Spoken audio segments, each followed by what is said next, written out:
Good morning guys! So ngayon ipapakita ko sa inyo kung sino ang naghuhugas ng pinggan. So one of our friends on YouTube asked me if sino ang tagahugas ng pinggan since alam nila na sa Philippines, sa Capi, sa Mabusa, bigla ako tagahugas. So dito wala na. Lahat dito do it yourself na. So dalawa lang kami ni G dito. So walang ibang maghuhugas ng pinggan. It's either siya or ako or most often ito po. Ipapakita ko sa inyo. Ayan po ang tagahugas ng pinggan namin dito. Yan.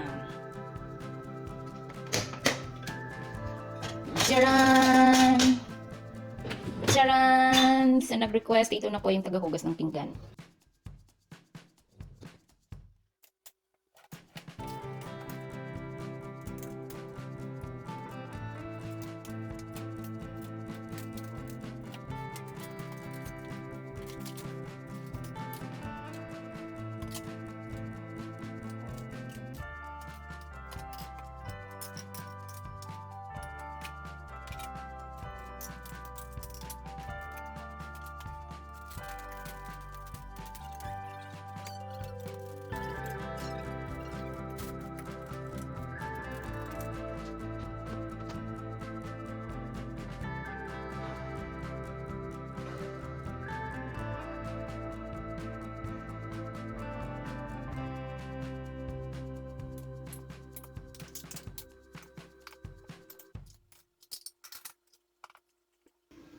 Ayan, ready na naman for tonight.